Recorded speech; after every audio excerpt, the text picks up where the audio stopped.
Hello! I just wanted to remind you or tell you about the brand new class that's available on my website called Alter Cut Create, where we create a whole altered cutout journal. Class starts on the 4th of January.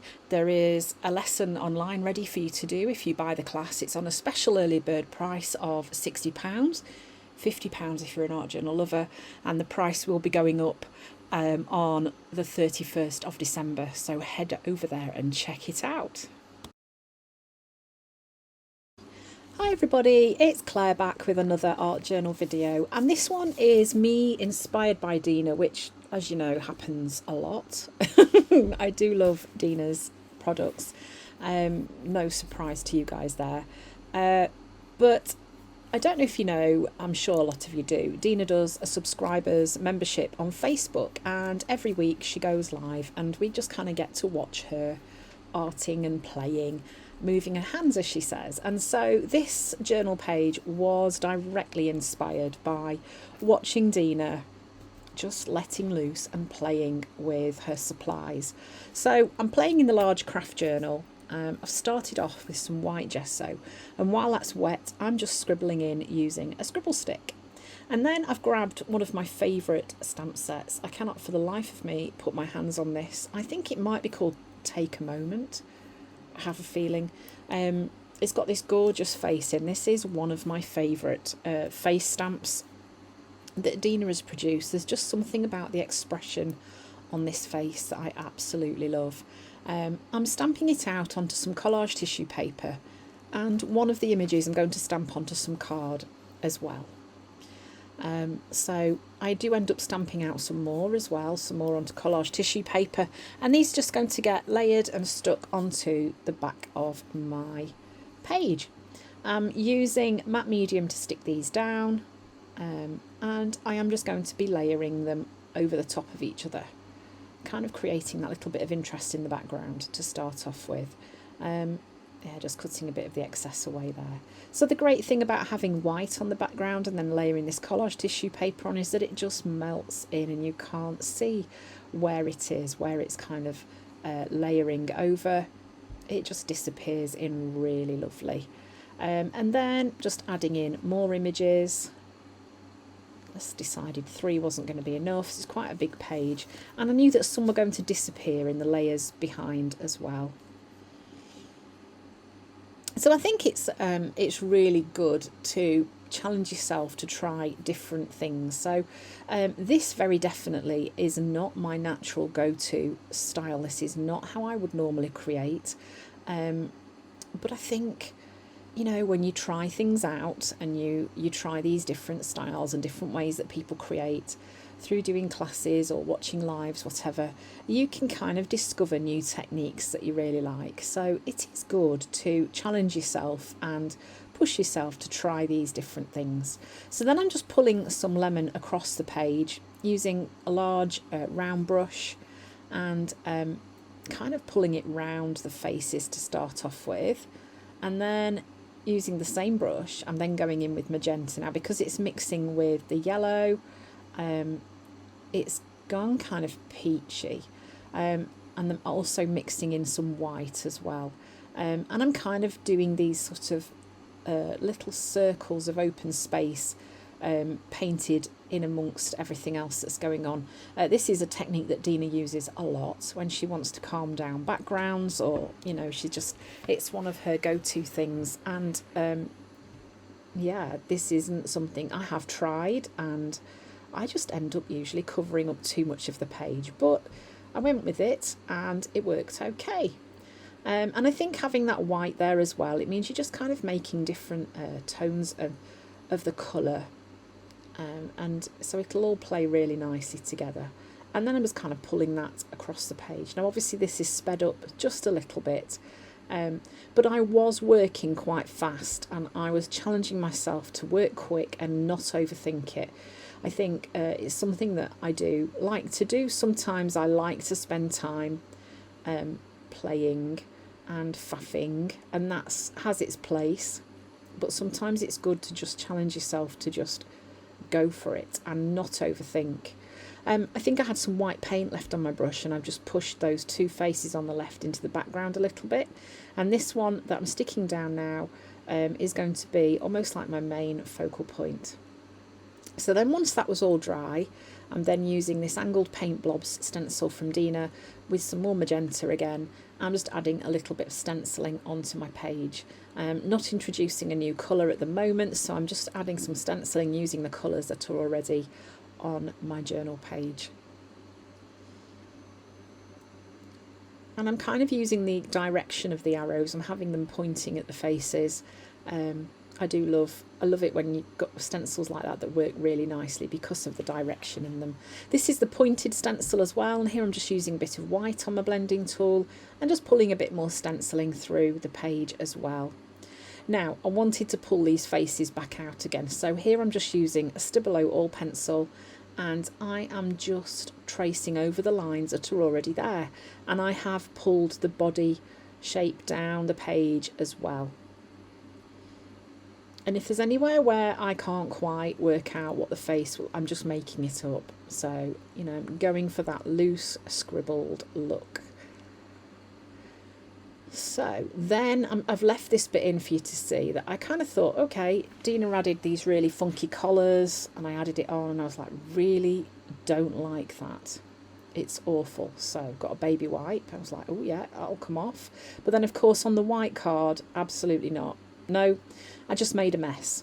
So instead of panicking, you just get some white paint over the top of it and push it back. It's fine. I think it's that thing to think when you're creating in mixed media, there are very few mistakes that you can make that can't be fixed. And I think just, you know, take a second, don't panic. You can paint over it and start again. It's not a big deal. And then because I'd done it to that one, I thought, okay, let's match them up. Let's do the same to the other ones as well. Let's give them some white bodies. It's almost like a little choir of people. Quite cute. So then just giving them that kind of calm area where their bodies are using the white paint. Sorry about my phone. I think I might have been talking to somebody. It's a bit distracting, isn't it? And then I'm just using some of the white paint that's left and just pulling that onto the faces. And of course it's activating some of the Stabilo All Pencil, but you know, that's fine. I quite like that look. And that's helping to create some shadows on the face too.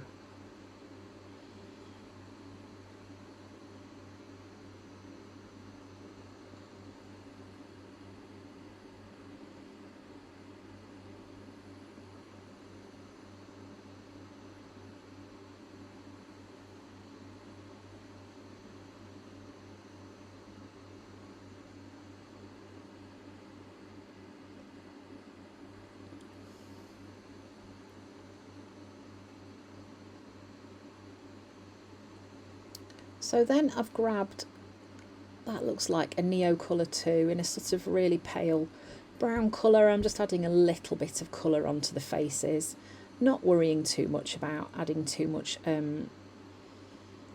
colour, just a hint of colour. And just kind of pulling that onto the face really, and I'm not overthinking the whole shadows thing where the light would be. I am just literally adding some colour on to those faces. Okay, then I've grabbed a text stencil and I've got some white paint left over, so I'm just pulling a bit of white paint onto the page as well using this stencil. This is one of mine from Funky Fossil, and then I've got paint left on my blending tool, so I'm also smooshing that on the page edges too. Don't like to waste it. So then I've grabbed a little bit of orchid because it kind of plays nicely with these other colours that are there, and I've watered it down. I'm going to add some splatters onto my background too,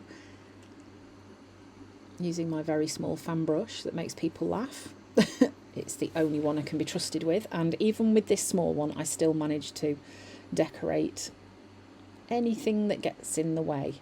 I'm then going back in and drawing in over the faces again, because obviously I've added the paint over the faces. It's kind of pushed those images back a little bit, so I just want to pull those forwards again, and this is a really quick way to do that.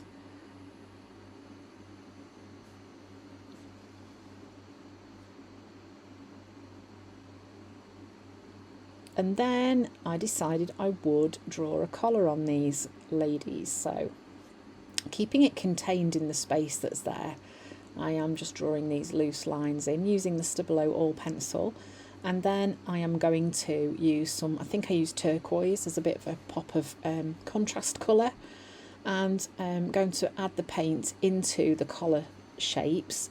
Obviously it's going to activate the Stabilo All pencil again, which is going to create those kind of little shadow areas, which is quite nice. I quite like that effect. Nice and easy.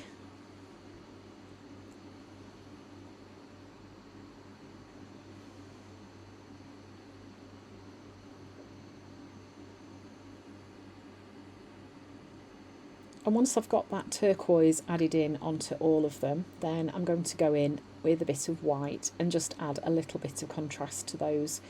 And some kind of like adding little highlights really as well.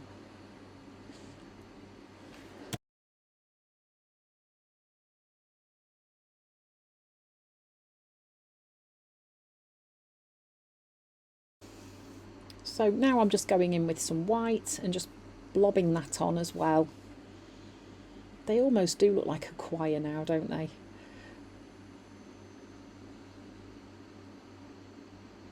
And then this is my text stamp. It's called Shoot for the Stars. It's from Funky Fossil. And I'm using this with some black archival ink and just adding a little bit of stamping. I'm going over those two faces on the left because I kind of do just want to push those into the background a little bit more, so that they're there but they're not one of the first thing that you see.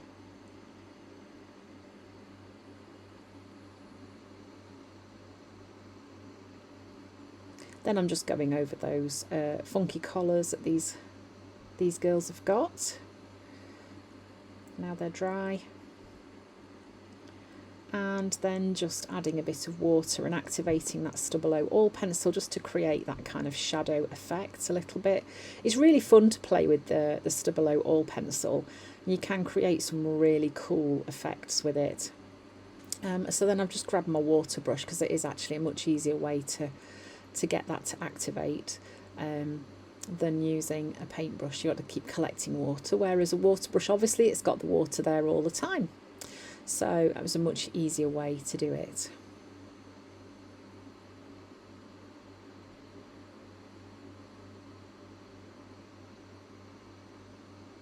Just doing the same on all of the figures. Then I've grabbed the Stoked gloss spray and the dropper, and I am just playing now. I've gone past the bit where I was inspired by Dina, and now I'm off on my own path. So now I'm just doodling some funky circles using this pink gloss from Dina. I'm pulling those across my page. I think I was going to add some splatters, and then I thought, do you know what, I'm just going to draw some shapes with the dropper. It's great for this. You can create some really cool patterns. And then just for balance on my page, I'm just pulling that across over on the right hand side too. Obviously that took a bit of drying because the paint goes on quite thick. So I did use a heat tool, and it's important to have your room quite well ventilated if you're going to be drying acrylic paint. Obviously it's got that kind of plasticky element to it, so just be a little bit careful. But then I decided I wanted to write a quote on my page too, so I'm going to pull that through this kind of quieter space that's left in the centre of my page, and I'm using quite a thin Posca pen to write this. So I am kind of doing quite scribbly lines, writing over the top of each letter a few times. It creates that kind of nice loose look to your writing.